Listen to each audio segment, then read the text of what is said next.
All right. Let's go ahead and get started since we have it to ourselves now.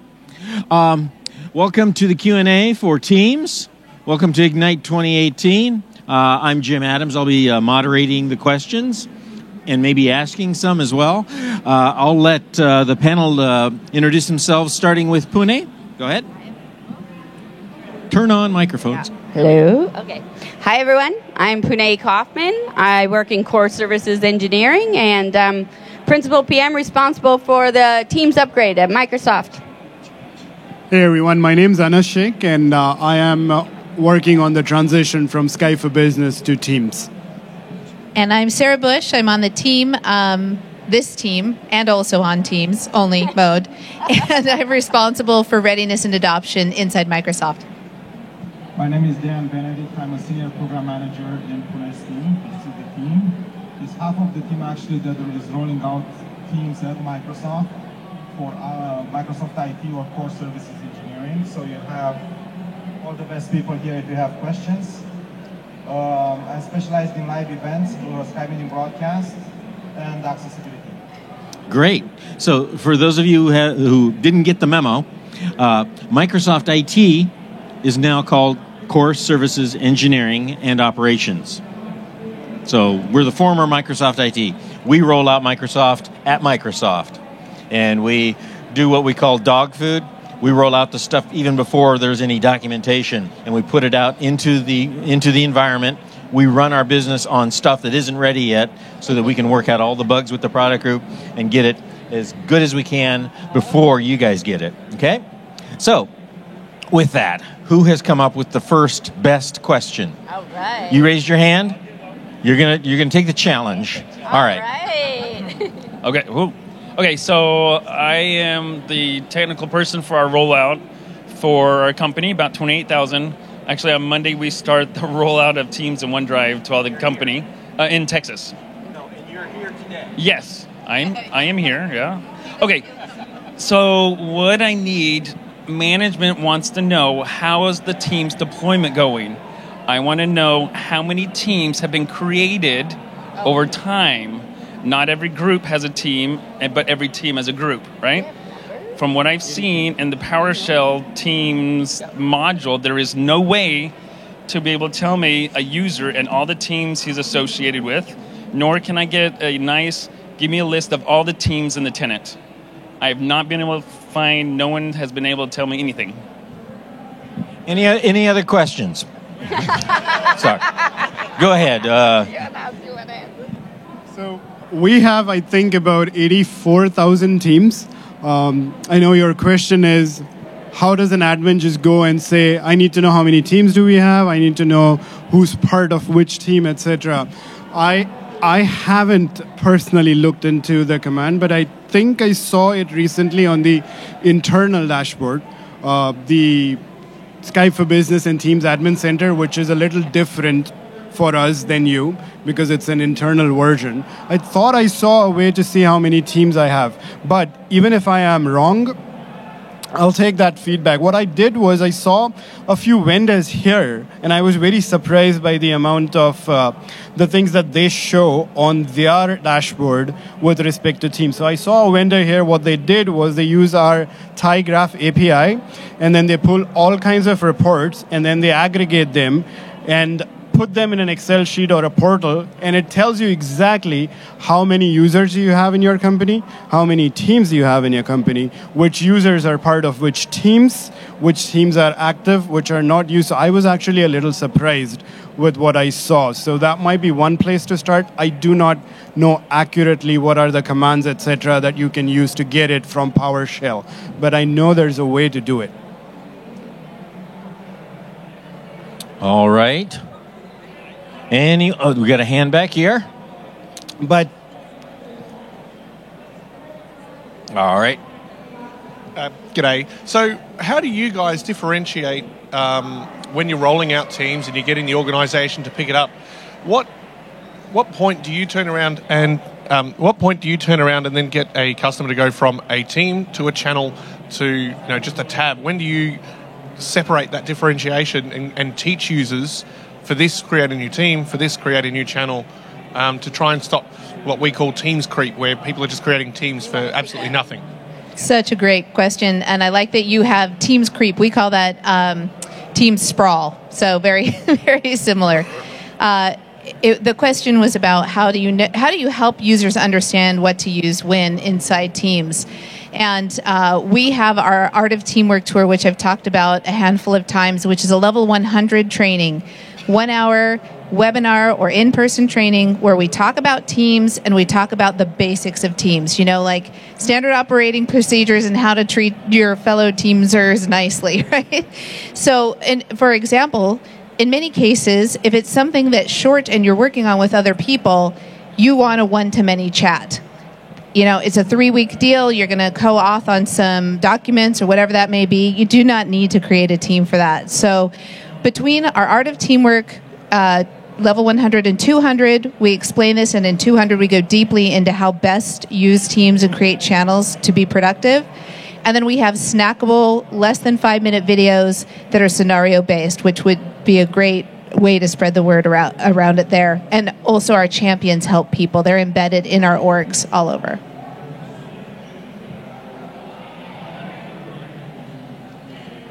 One moment, please.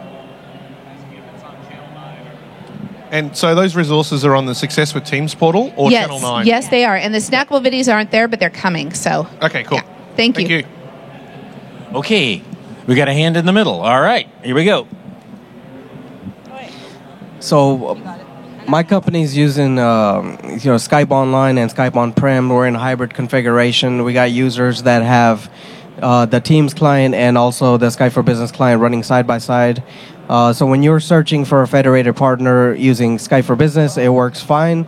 You can search for them and you can chat with them or whatever. But when you're in chat in Teams and trying to search for that federated partner, you can't, but you can still search for internal people. How can we, is there something we have to enable, or why we can't search using Teams for the federated partner? So, it's a good question, and I'll start by saying that the federation story is not perfect yet, and I'll tell you what's not perfect and what's working, what's not working. When it comes to federation, if you are using Teams today, you have the ability to go ahead and send a message from Teams to your federated customer who is Skype for Business Online. You also have the ability to see presence of that same customer. What you do not have the ability to do today is send a message from Teams to a customer who is Skype for Business on-prem. Neither do you have the ability to see their presence. That's part one. You also don't have the ability to see your Skype for Business contacts, your federated contacts. Those contacts don't show up in Teams, nor can you add them. We do migrate all those contacts over to Teams. We just don't show that in Teams. The reason why we don't show that in Teams is because we can't show you presence of on-prem federated contacts. So if we started showing you the contacts, you will end up in a scenario where some contacts are online, some are on-prem. Your users see presence of the online contacts. They don't see presence of the on-prem contacts. It creates tickets for your help desk, our help desk, saying, why is this happening? Because your user would never know which contact is on-prem or online. So we're working on it. The date that we have, which is the tentative ETA for this to work, is the 15th of October for us. Once it's available for us, it should not take long for it to be available for customers as well. A second piece of that question is the search. There is no way to search for a federated user. This was never available in Skype, nor will it be available in Teams. The only way to federate with a contact is you need to know their exact SIP URI. Which is either their email address. Normally, your email address is similar to your SIP URI, but you can't search someone just by their name. It didn't work in Skype. It wouldn't work in Teams either. Okay, you have a microphone? Working? Yep. So question about the reporting and analytic services, what do you use internally for getting your reports about the usage or call data reporting? Do you use the out-of-box reporting services, or you have any other third-party customization for that? Yeah, we actually use the Office 365 tenant admin report for all of our reporting. We did a measurements thing earlier today. So there's a ton of rich data that comes out of Teams. And I mentioned earlier there's over 800 panel actions inside Teams. So you could slice that any number of ways on what your users are doing and how they're adopting and that kind of a thing. So we've taken that data and we've worked internally to make some views that are really useful to us, especially around right now the journey to Teams from Skype for Business. And we're working with the product group because we are their customer too. We're working with the product group on those views to come out to customers soon. Oh. There is. And you could actually do it yourself today if you wanted to, but we're trying to make those available to you. All right, from the back here. Hi, I'm interested to know which big, large group in Microsoft is the slowest to adopt, and do you know the reason why they're slow to adopt, and how are you? We like our jobs. I don't know that we should. No, I'm kidding. I'm teasing. So we have a strategy. It's a great question. It's not about slow to adopt. It's really about a strategy of what is available, what features. When we're looking to roll out Teams only, we had a strategy in place around MVPs, which is the minimal viable product. So when we think about moving from Skype for Business for Teams, we had to make sure all the features were in parity, right? The calling, the messaging, the chat. And what was really important to us is that as we're going through these MVPs, that we analyze which groups actually use the most of these features. So we started clearly with our IT groups, the product engineering group first, then we continued. Our groups that are probably going a little bit later are our sales groups. And the reason being is because of federation. So we understand that scenario has to be fixed so that we don't want to roll it out for our users until it is. So that's kind of where we're at. I will say that's really around, completely getting rid of Skype for Business. Those orgs have still, within their own groups, largely adopted Teams to work together, even if they're not doing it as much externally. Exactly. So nothing holding us back in the side-by-side mode. Right. Okay, up front. Hi. I work for a healthcare organization that has 23 hospitals across 2 different states, and it really is about Teams one-to-many.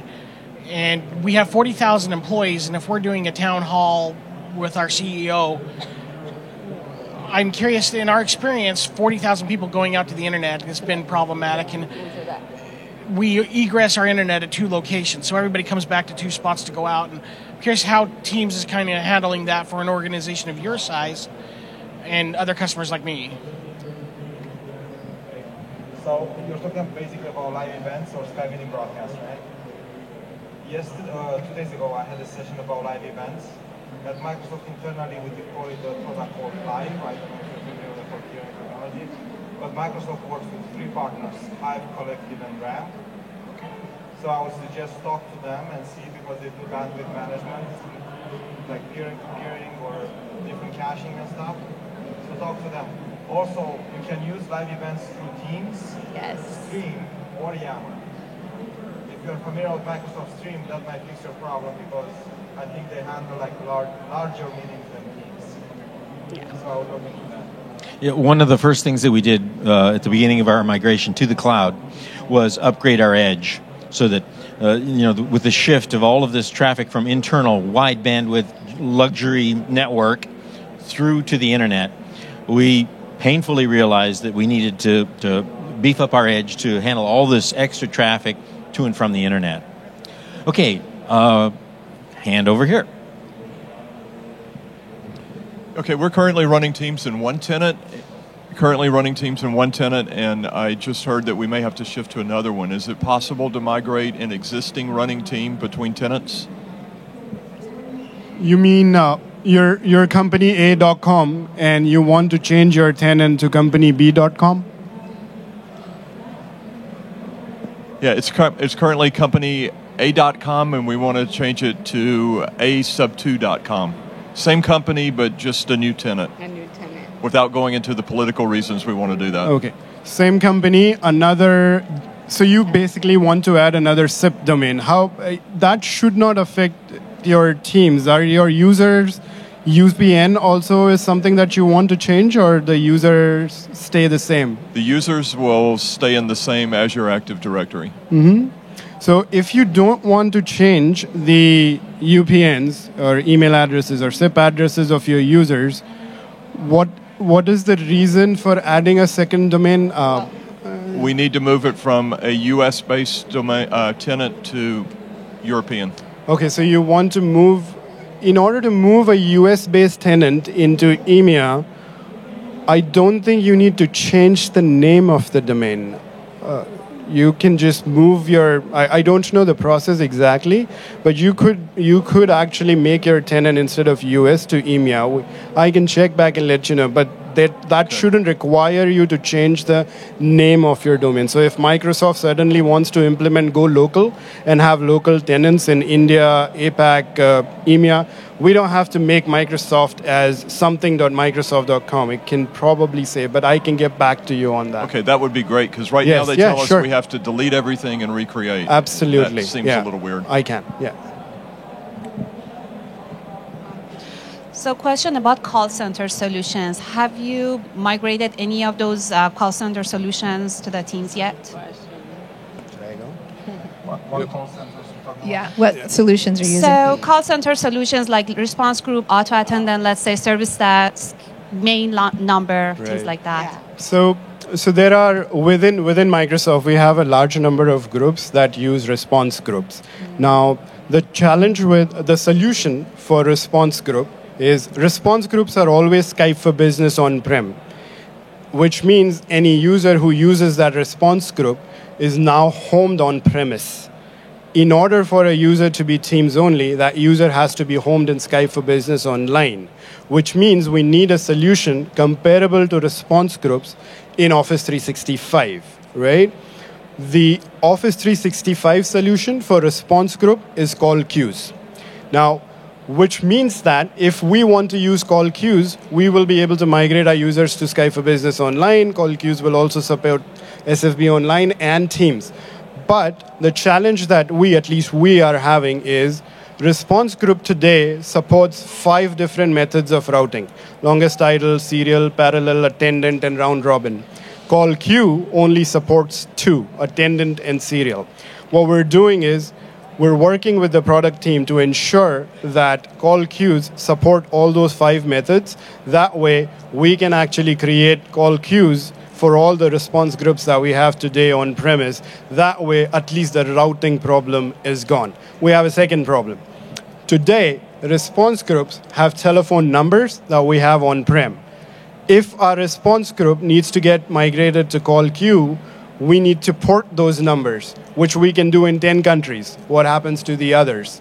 We need to be able to find a way to use an on-premise telephone number, which is currently assigned to a response group, use that same number for our call queue, which is online. It's actually working for us internally. It hasn't been released yet.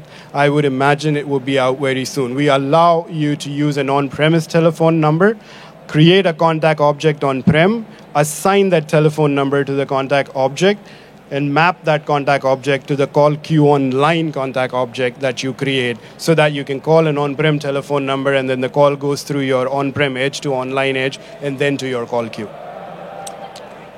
With direct routing as well, it would be supported. So right now, if you want to migrate response group with Skype for Business Online, you can use the hybrid contact object solution that, again, is not available. But when you use direct routing, what we also will try to do is give you a method where you can have an on-prem telephone number, which you can then use as a service number in Office 365, which then you can assign to call queues. You can even assign those numbers for dial-in conferencing, etc. So the only thing that we have to manage is allow you the ability to use an on-prem telephone number as a service number. Once you do that, you can assign that number to call queue, org AA, subscriber access. You can also do dial-in conferencing, everything. That's the piece that's missing, which is working for us internally. It's not perfect yet, which is why it's not available to you, but it should be very soon. Great, thank you. We're running out of time, so we'll take one last question. Now, will you be available over in the booth to handle additional questions? No way. Yeah. So, if you didn't get a chance to ask your question, they'll be available over there. We'll take one last question before we end the session. Hey, so in my organization, call quality is really important. And we have in my organization, call quality is very important. We have something like, in August, 200,000 streams. And currently we're using call quality dashboard to measure operating system performance and network band performance across, I think, poor call quality percentage, drops, and then call setup failures. If you could talk a little bit more in detail, if you're using call quality dashboard and like the reports that you guys are looking at, or you all. Is this related to Teams? Yes, calling in Teams.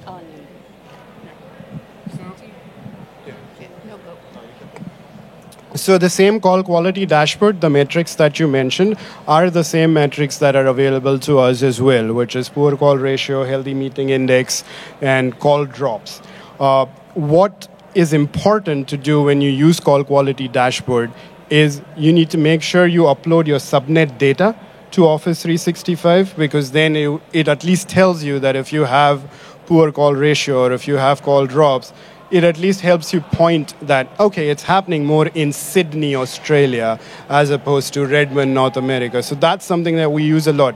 We do have an internal team of developers, and we've used our own internal software engineers to create more modifications of these reports to give us more insight, which may not be available to you as a customer, but at a very high level, if we need to compare Skype and Teams as a service, that's exactly what we use. We use PCR, we use HMI, and we use call drop rate between both SFB and Teams through call quality dashboard. Nothing special. And also, I would like to ask for live events, broadcast events. Hive offers this kind of reporting that you're talking about, and we're using that. All right. Thank you very much for coming to this session. They'll be available for additional questions over here in this booth over here. And thank you, and safe travels. Thank you. Thank you.